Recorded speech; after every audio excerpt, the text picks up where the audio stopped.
It was a rainy afternoon, the kind that turns quiet forest trails into slippery, soupy paths. Thomas, a 38-year-old nature photographer, had been out since morning chasing a glimpse of a rare bird rumored to be nesting near the riverbank.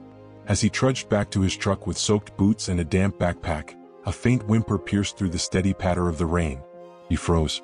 The sound was weak, muffled, and buried beneath layers of wet earth. Instinctively, he turned toward the sound, his heart skipping a beat. Was it an animal in distress? Or just the wind whistling through the trees? He followed the sound deeper into the underbrush, where thick mud swallowed the ground in uneven pools. Then he saw it just barely. A tiny bundle of fur, caked entirely in mud, lying motionless near the edge of a flooded ditch. Only the faintest movement of its body gave away that it was alive. "Oh no," Thomas whispered, rushing forward, slipping once in the muck. He dropped to his knees beside it, carefully using his hands to scoop away the heavy, wet sludge. The creature let out a pitiful cry, eyes barely open and limbs trembling from the cold.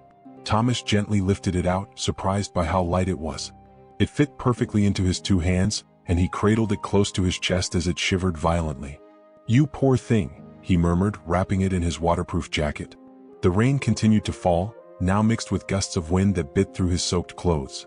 Without another thought, he turned back toward his truck, determined to get the creature somewhere warm and safe. On the way back, he tried to make out what kind of animal it was. It certainly looked like a puppy, tiny paws, pointy ears flattened by the mud, a narrow snout, and a pitiful whine that tugged at his heart. But something about it didn't sit right. The body was slimmer than most puppies, the fur oddly patterned beneath the dirt, and the tail, it didn't wag. In fact, it didn't move at all. Back at his truck, Thomas placed the muddy animal on an old towel and started his engine, cranking up the heater. "Don't worry, little buddy. We'll get you cleaned up," he said softly, trying to soothe the creature. As he drove toward his cabin just a few miles away, the animal stirred in the towel, letting out another whimper that sounded more like a squeak than a bark. Thomas glanced down again, heart aching. It didn't matter what it was, he was going to save it. Thomas arrived at his cabin nestled deep in the woods just as the rain began to lighten. He parked the truck and gently lifted the muddy creature wrapped in the towel, holding it close to shield it from the wind. Inside, he quickly laid out another dry towel in front of the fireplace and started it up, the crackling flames offering immediate warmth to the damp interior. The creature whimpered softly again as Thomas knelt beside it, carefully unwrapping it from the dirty bundle of cloth.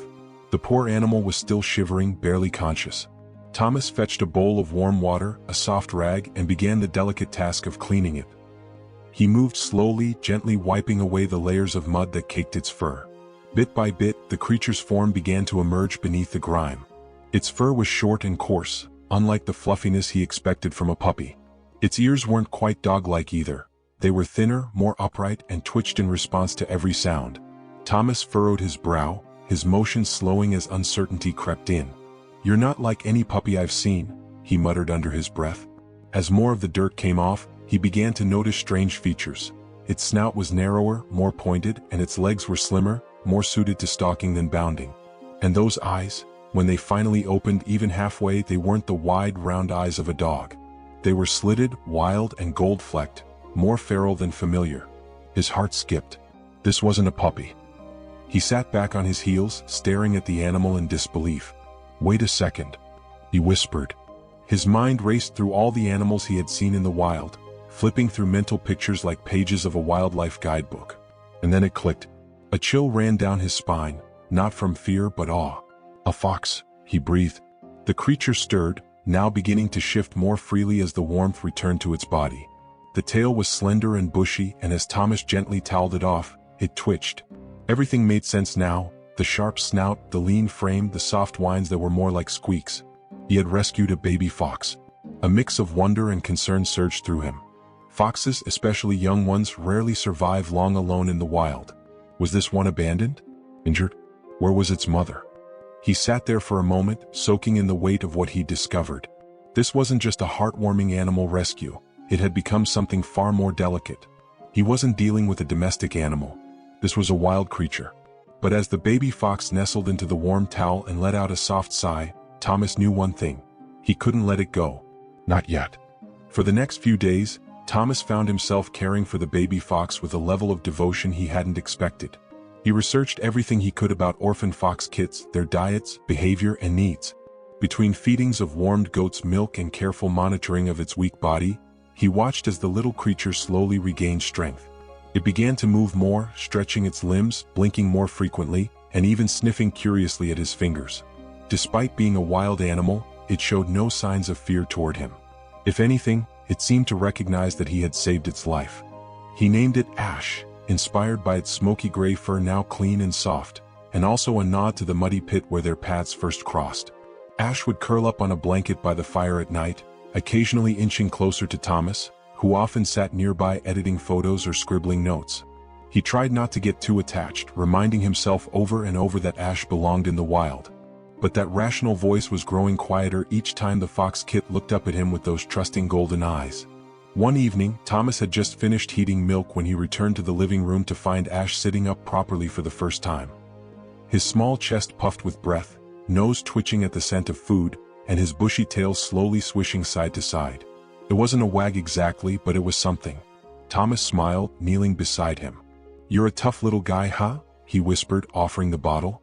Ash drank eagerly now, no longer trembling, his little paws pressing against Thomas's hand. The connection forming between them was undeniable, and Thomas felt a strange mix of joy and sadness creeping into his heart. The photographer had spent much of his adult life alone, wandering through nature, documenting the lives of wild creatures without truly belonging anywhere himself. But now, inside his own cabin, in the warmth of a fire, with this tiny fox cuddled against him, he felt something he hadn't in years: companionship. But it wasn't just affection that drove him to care. It was responsibility. Ash had no one else. And Thomas, for all his isolation and independence, had never turned away from something that needed help. Still, a nagging thought lingered at the back of his mind: how long could this last? One night, Thomas sat by the fire, Ash curled up at his feet, and opened his laptop to draft an email. He had found a local wildlife rehabilitation center with experience handling foxes. They could help Ash grow stronger, learn wild behaviors, and one day return him to his natural habitat. Thomas stared at the screen, torn. Could he really let him go? His eyes moved to the small form sleeping soundly by the fire. He didn't have an answer yet, but he knew the choice, when it came, would be the hardest one he'd ever make. The sun had just begun to rise, casting a golden hue over the mist-covered woods surrounding Thomas's cabin. Ash stood by the door, stronger than ever now, his once wobbly legs firm and agile, his coat sleek and gleaming with health. It had been nearly 6 weeks since the rainy day Thomas found him buried in mud. In that time, the fox had transformed, not just physically but emotionally. He was still wild, still instinctive and curious in ways no dog could ever be. But he trusted Thomas, and that made everything harder. The Wildlife Rehab Center had responded to Thomas's email days ago. They were impressed by Ash's progress and confirmed that he was healthy enough to begin gradual reintroduction into the wild. They had a large protected forest enclosure where he could live freely with other foxes while learning to survive on his own. After some time, if all went well, he would be released. Thomas had wrestled with the decision ever since. Every time he looked at Ash curled beside the fire or trotting around the cabin like it was his territory, his heart tightened. But the truth was inescapable: Ash wasn't a pet. He was a creature of the wild, meant for more than walls and windows. Thomas knew it in his bones, no matter how much it hurt. That morning, he opened the truck's back door, placing a soft blanket inside and gently lifting Ash. The fox didn't resist. He nestled into the seat with calm acceptance, occasionally glancing up at Thomas with his bright amber eyes. The hour-long drive was quiet. No radio, no camera gear, just Thomas and Ash, and the weight of unspoken understanding between them. At the sanctuary, a kind-faced woman named Julia greeted them. She was gentle and reassuring, explaining how Ash would be monitored, socialized with other young foxes, and allowed to thrive as nature intended. Thomas nodded, barely trusting himself to speak. He carried Ash to the enclosure's gate, where the fox sniffed the grass, ears perked and alert. Thomas knelt beside him one last time, stroking the soft fur behind his ear. "Go be wild, Ash," he said, voice low and cracking. "But don't forget that someone out there loves you."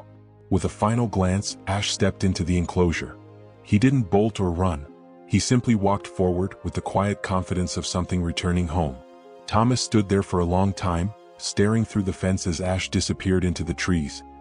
He felt the ache of absence already blooming in his chest, but alongside it was peace. He hadn't lost something.